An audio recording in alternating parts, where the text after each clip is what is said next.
अच्छा, इन वीडियो में असां पाण इस्लामियात जा कुछ बेसिक सवाल कवर कंदासीं, जंहिंमें असां पंहिंजे नबी साईं जे ज़िंदगी मुबारक खां कुझु शुरूआत कंदासीं। त असांजे नबी साईं जन जे ज़ात मुबारक जो जेको नालो हुयो उहो हुयो मुहम्मद। सभु चओ सल्लल्लाहु अलैहि वसल्लम। नबी साईं जो नालो अचे पोइ सल्लल्लाहु अलैहि वसल्लम यानी ये दुरूद शरीफ़ आहे, हिन खे पढ़णु पोइ वाजिबु आहे, यानी इनखे हिकिड़ो दफ़ो पढ़णु वाजिबु आहे। पोइ बाक़ी जेकॾहिं बार बार नालो अचे थो पोइ उनखे पढ़णु यानी पोइ यानी बहितरु आहे, पर जेकॾहिं पढ़े थो पोइ इन में को मसइलो न आहे। ऐं नबी साईं जो हिन दुनिया ते नालो मुहम्मद आहे, ऐं आसमाननि ते जेको नबी साईं जो नालो आहे उहो आहे अहमद। ठीकु आहे, अहमद बि नबी साईं जो नालो आहे। ठीकु आहे। ऐं घणो करे जेको मुहम्मद नालो रखियो वियो उहो नबी साईं जे ॾाॾे हज़रत अब्दुल मुतलिब इहो रखियो हो नबी साईं जो नालो घणो करे। ठीकु आहे। ऐं नबी साईं जन जी जेका उमिरि मुबारक आहे टोटल उहा केतिरी आहे, 63 साल। ठीकु आहे। ऐं 63 सालनि मां पहिरां जेके 40 साल हुया उन्हनि में नबी साईं जन त नबी शुरूआत खां हुया, पर 40 सालनि जी उमिरि में पाण सल्लल्लाहु अलैहि वसल्लम खे नुबूअत अता थी। नुबूअत कीअं अता थी, उहो ईअं हुयो त नबी साईं जन गारे हिरा में यानी नुबूअत अञा ज़ाहिर थियण खां कुझु साल पहिरियां नबी साईं खे कुझु ख़्वाब ईंदा हुआ, ऐं जेको आहे सो कुझु जेको आहे नबी साईं खे अकेला पसंदि थियणु लॻी। पोइ पाण सल्लल्लाहु अलैहि वसल्लम कुझु हिकु गार हुई, घणो करे गारे हिरा हुन जो नालो हुयो, पोइ पाण सल्लल्लाहु अलैहि वसल्लम हुन में वञी करे अलाह साईं खे यादि कंदा हुआ। पोइ उते जेको आहे सो जिब्राइल अलैहिस्सलाम आयो ऐं क़ुर शरीफ़ जूं शुरूआती जेको आहे सो सूरे अलक घणो करे आहे इक़रा बिस्मि रब्बिकल लज़ी ख़लक़, इहे जेको आहे सो शुरूआती आयतूं नाज़िल थियूं। पोइ उन में बहरहाल इहो किसो मशहूरु आहे, ऐं उन में जेको आहे सो नबी जिब्राइल अलैहिस्सलाम जेको आहे सो पंहिंजी असली शिकिल में आयो ऐं नबी साईं खे चईं त तव्हां पढ़ो। पोइ नबी साईं जन ईअं फरमायो त मां पढ़ियल न आहियां। त पढ़ियल न हुजणु इहो नबी साईं जे लाइ हिकिड़ी इज़त जी ॻाल्हि आहे, छो जो जेकॾहिं पढ़ियल हुजे हा नबी साईं जन त पोइ माण्हू ईअं चवनि हा त यानी क़ुर शरीफ़ जेको नबी साईं ते नाज़िल थिए थो इहो पंहिंजे हथ सां ठाहे करे नऊज़ बिल्लाह यानी उहो ॿुधाए थो। इन जे करे उम्मी नबी साईं जो हिकिड़ो लक़ब आहे उम्मी।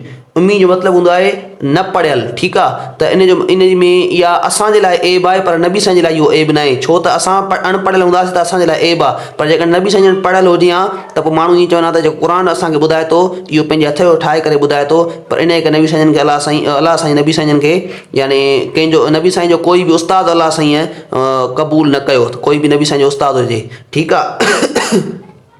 त 40 सालनि में नबी साईं खे नुबूअत मिली ऐं पाण सल्लल्लाहु अलैहि वसल्लम जेके 53 साल जेके गुज़ारिया पंहिंजा शुरूआती, ऐं नुबूअत जा 13 साल ऐं 40 साल अॻु में वारा, त इहे 53 साल टोटल थिया। इहे पाण सल्लल्लाहु अलैहि वसल्लम मके शरीफ़ में गुज़ारिया।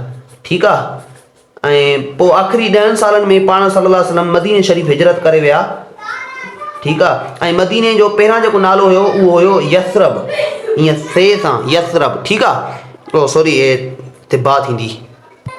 ऐं 63 सालनि में पाण सल्लल्लाहु अलैहि वसल्लम जिन हिन दुनिया मां जेको आहे सो बुरको मटायो, ऐं उहा जेका हुई 632 AD। ठीकु आहे। 632 जेको आहे सो AD हुई, जंहिंमें जेको आहे सो नबी सल्लल्लाहु अलैहि वसल्लम दुनिया मां हलिया विया। ऐं ॿियो जेको इस्लाम में सभ खां पहिरीं जेका जंग लॻी उहा हुई जंगे बदर। ठीकु आहे। जंगे बदर में जेके मुस्लमान हुया, जेके सहाबा हुया, उहे हुया 313। ठीकु आहे। 313 हेॾा सहाबी हुया ऐं होॾां हुननि जो 1000 जो लश्कर हुयो। ठीकु आहे। ऐं हेॾा जेके शहादतूं थियूं असां यानी जंग असां फ़तह कईसीं ऐं अलाह साईं मुस्लमाननि खे फ़तह ॾिनी ऐं हुननि काफ़िरनि खे अलाह साईं शिकस्त ॾिनी। ऐं पोइ हेॾा जेके यानी मुस्लमान जेके शहीद थिया उन्हनि जो जेको तादादु हुयो उहे 14 हुया। ठीकु आहे। ऐं हिननि 313 मां घणो करे 72 या कुझु इन हिसाब सां मुहाजिर साहबा हुया।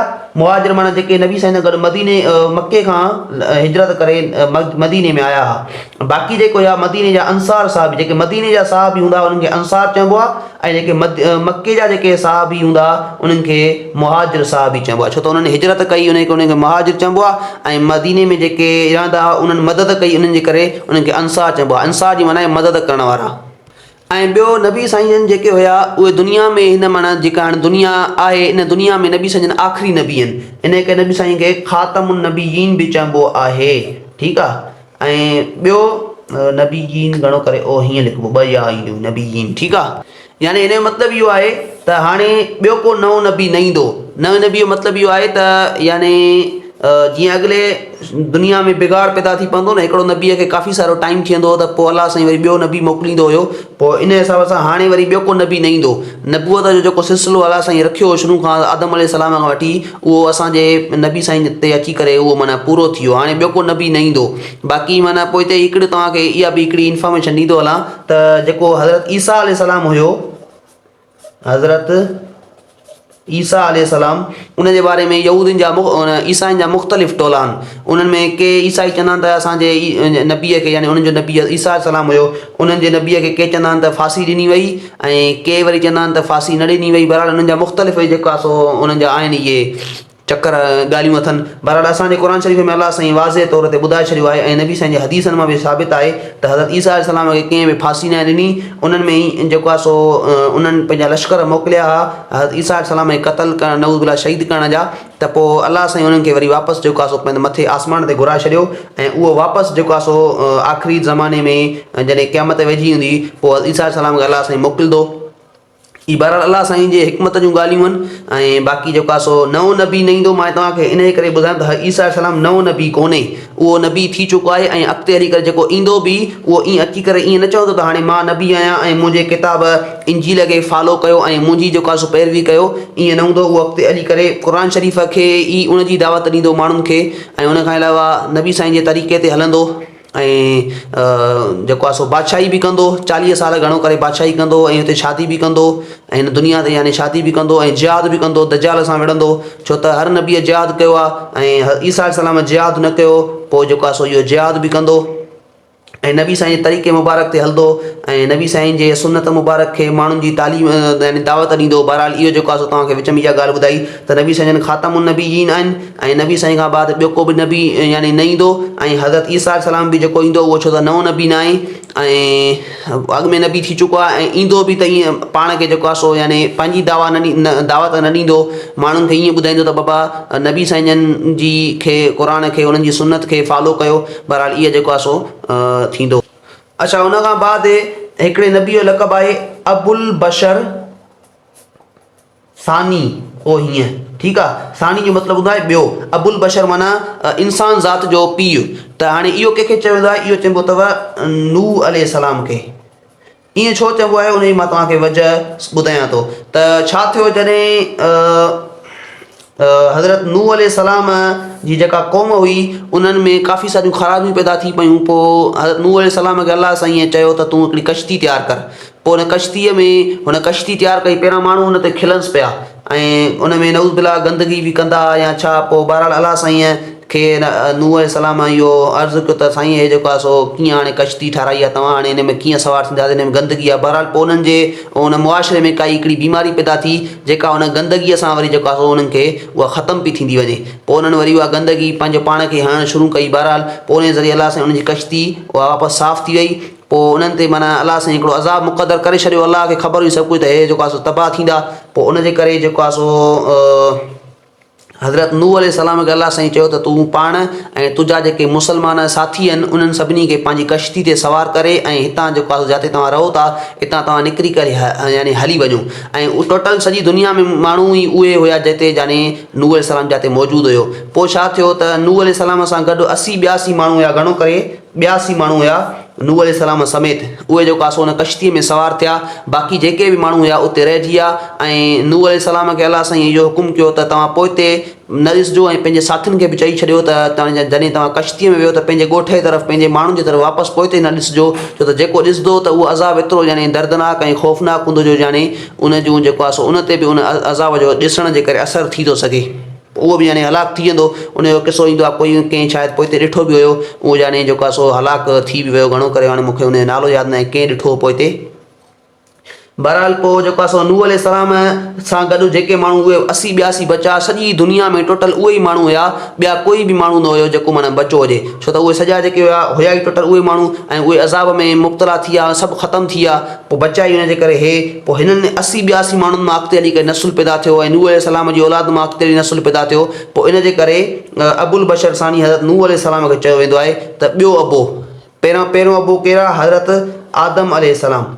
ठीकु आहे, हज़रत आदम अलैहिस्सलाम।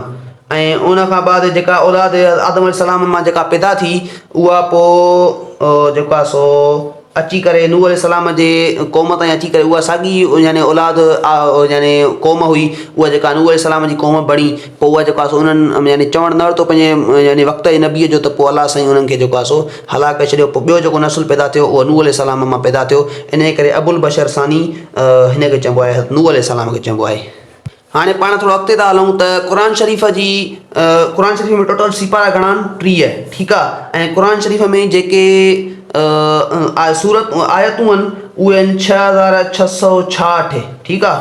टोटल जेको आहे सो हे आयतूं आहिनि ऐं उन में सूरतूं केतिरियूं आहिनि, सूरतूं आहिनि 114 ऐं उन में सजदा घणा आहिनि, सजदा आहिनि 14, ठीकु आहे।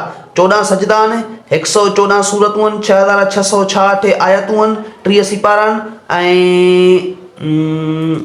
ॿियो त हिकिड़ी ॿी बि शइ आहे उहा बि ॿुधायांव थो। 80 जेको आहे सो 86 जेके आहिनि मकी सूरतूं आहिनि ऐं 28 अलाए 26 मां कन्फर्म न आहे इहे मदनी सूरतूं आहिनि या जेको आहे सो 80 86 मदनी आहिनि या 28 या 86 इहे मकी आहिनि। ऐं अच्छा ॿी ॻाल्हि जेके मंज़िलियूं आहिनि, मंज़िल क़ुर शरीफ़ में जेके मंज़िलियूं आहिनि उहे 7 आहिनि, ठीकु आहे। उन खां बाद जेका वॾी में वॾी जेका सूरत आहे उहा आहे सूरतुल बक़रा, सूरतुल बक़रा हीअं लिखिबो आहे, ठीकु आहे। सूरतुल बक़रा ऐं बक़रा उनखे ॻऊं खे चइबो आहे, ॻऊं खे चइबो आहे। उन में सूरतुल बक़रा में ॻऊं जो जेको यहूदीन वारो किस्सो आयो आहे इन जे करे इनखे बक़रा चयो वेंदो आहे, ठीकु आहे। ऐं नंढी में नंढी जेका सूरत आहे उहा आहे सूर कौसर, अल कौसर पोइ ईअं से सां, ठीकु आहे। ऐं इहा नंढी में नंढी सूरत आहे, वॾी में वॾी सूर बक़रा आहे। ऐं पहिरीं नंबर जेका सूरत आहे उहा सूर फातिहा आहे, जेके असां अल्हम्दुलिल्लाह रब्बिल आलमीन जेका आहे इन खे असां चवंदा आहियूं सूर फातिहा। इहा पहिरें नंबर ते आहे ऐं सूर बक़रा जेका इहा ॿिए नंबर ते अथव, ठीकु आहे। ऐं सूर फातिहा इहा पहिरें नंबर ते। अच्छा ॿी ॻाल्हि त उहा सूरत सॉरी उहा आयत सॉरी जेका उहा सूरत जंहिंमें 2 दफ़ा यानी बिस्मिल्लाह आई हुजे, 2 दफ़ा जंहिंमें बिस्मिल्लाह आई हुजे उहा सूर नमल आहे, ठीकु आहे। नमल अन नमल हीअं अलिफ लाम सां, ठीकु आहे। ऐं ॿिए नंबर ते जंहिंमें 0 यानी कुझु बि बिस्मिल्लाह न आई हुजे यानी बिस्मिल्लाह जंहिंमें न आहे उहा आहे तव्हांजी सूर तौबा। ऐं इन में छाकाणि असां बिस्मिल्लाह न पढ़ंदा आहियूं इन जे करे त इन खां अॻु में जेका सूरत आहे उहा आहे सूर अनफाल। अनफाल में जेको मौज़ू हलंदो अचे पियो उहो साॻियो ई मौज़ू तौबा में हुयो। पोइ इन जे करे यानी नबी साईं जन यानी इन विच में फ़र्क़ु करणु अञा ॾिसियो न हुयो त नबी साईं जन जो इन दुनिया मां यानी हलिया विया दुनिया मां। पोइ इन जे करे साहबा इकराम रज़ी अल्लाह अन्हुम उन्हनि ईअं सम्झो त जेको आहे सो हे जेको सूर तौबा आहे इहो सूर अनफाल जो ई हिसो आहे ऐं किन चयो त इहो न इहो अलॻि हिसो आहे। पोइ इन जे करे उनजे यानी सूर अनफाल खां बाद सूर तौबा खे आंदो वियो ऐं विच में बिस्मिल्लाह इन खे न आंदी वई त जेको आहे सो इन्हनि इन जो ई हिसो सम्झो। इन जे करे पहिरीं नंबर ते जेका सूरत हुई उहा सूर फातिहा हुई ऐं आख़िरी नंबर ते जेका सूरत आहे उहा आहे सूर अन्नास, जेका उहा असां ॿुधंदा आहियूं कुल अऊज़ु बिरब्बिन नास। इहा तव्हांजी सूर क़ुर शरीफ़ जी आख़िरी आयत आहे, ठीकु आहे। ऐं ॿियो जेको क़ुर शरीफ़ टोटल जेको जंहिं ड्यूरेशन में जेतिरे वक़्त में नाज़िल थियो उहो हुयो 23 सालनि जी उमिरि में, यानी 23 सालनि ताईं नबी साईं ते क़ुर शरीफ़ वक़्तनि फ़वक़्तनि थोरो थोरो नाज़िल थींदो रहियो।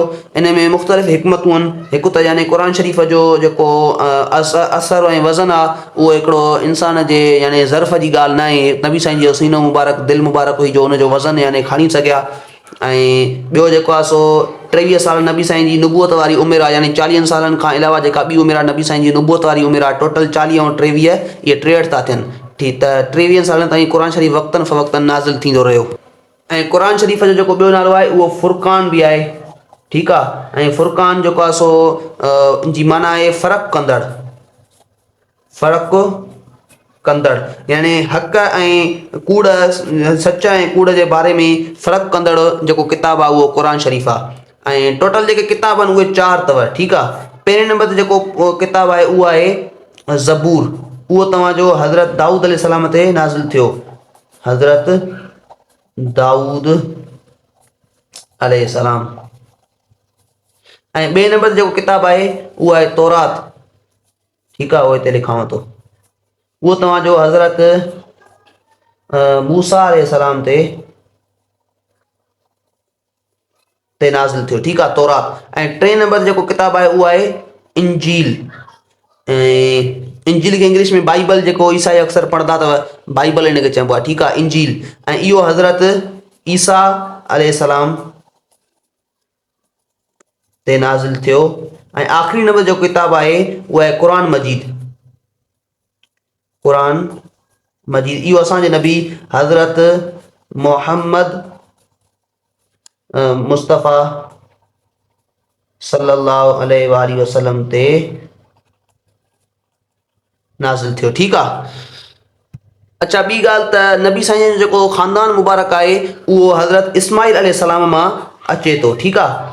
हज़रत इस्माइल जेको हुयो इहो हज़रत इस्माइल अलैहिस्सलाम हज़रत इब्राहिम अलैहिस्सलाम हुयो, उन जा ॿ पुट हुया, हिकिड़ो हज़रत इस्माइल अलैहिस्सलाम, ॿियो हुयो हज़रत इसहाक अलैहिस्सलाम, ठीकु आहे। हाणे जेके यहूदी जेके पैदा थिया ऐं जेको अच्छा हज़रत इसहाक अलैहिस्सलाम जो हिकिड़ो पुटु हुयो हज़रत याकूब, जंहिंखे याकूब खे असां इसराइल बि चवंदा आहियूं, ठीकु आहे, उनजो नालो इसराइल बि आहे। हज़रत याकूब अलैहिस्सलाम जो नालो इसराइल बि आहे, याकूब अलैहिस्सलाम।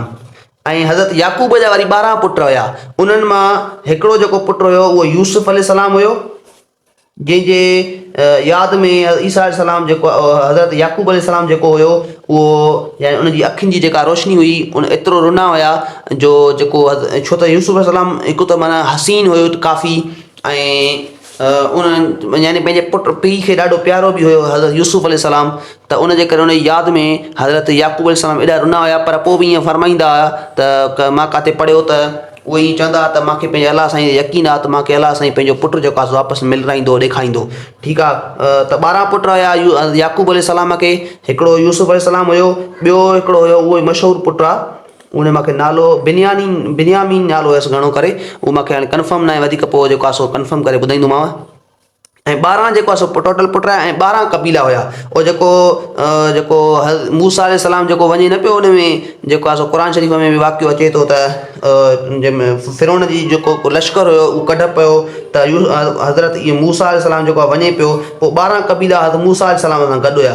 पोइ पाण हज़रत मूसा अलैहिस्सलाम उन हिकिड़े दरिया में हीअं पंहिंजी जेका लठ अलाह साईं ॾिनी मौजज़े जे तौर ते, उहा लठ उन पंहिंजे उन दरिया में जो हई त 12 कबीला हीअं ठही विया। उन मां पोइ पाणी जेको आहे सो उन्हनि 12 कबीलनि मां उहे जेके 12 रस्ता ठही विया, उहो पाणी जेको आहे सो उन्हनि रस्तनि मां न पियो गुज़रे, बाक़ी जेको आहे सो गुज़रे पियो। पोइ उहे 12 ई कबीला पंहिंजे पंहिंजे यानी हिकु हिकु रस्ते में वञी दाख़िल थिया।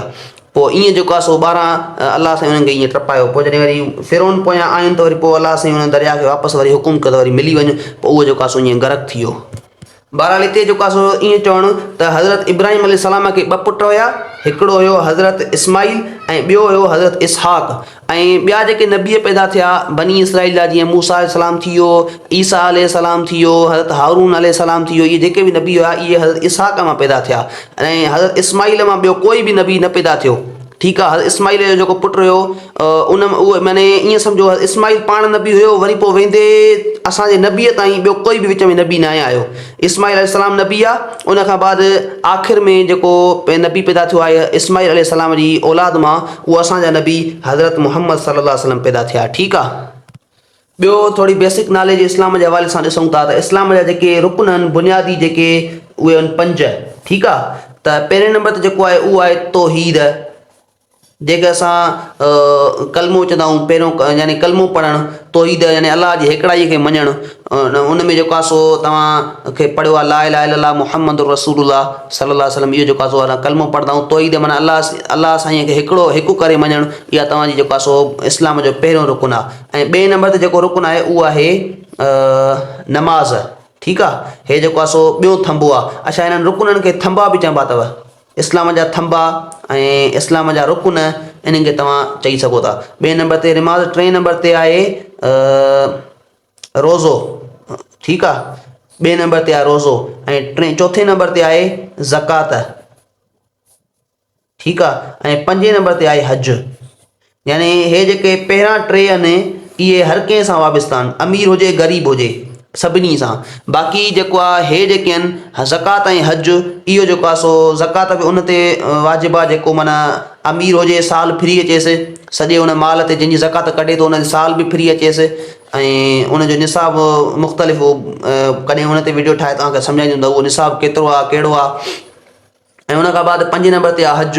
हज बि जेको आहे सो ओतिरो निसाब मुक़ररु हुजे ऐं ओतिरो मालियत हुजे ऐं कर्ज़ वग़ैरह न वठे पोइ उनखे यानी कर्ज़ खां बग़ैर हज ते वञे, न त जेको आहे सो हज न थींदो। बहरहाल इहो जेको आहे सो इहे बि अमीर ते, हे बि अमीर ते, बाक़ी हे जेके आहिनि अमीर ते बि ग़रीब ते बि, ठीकु आहे।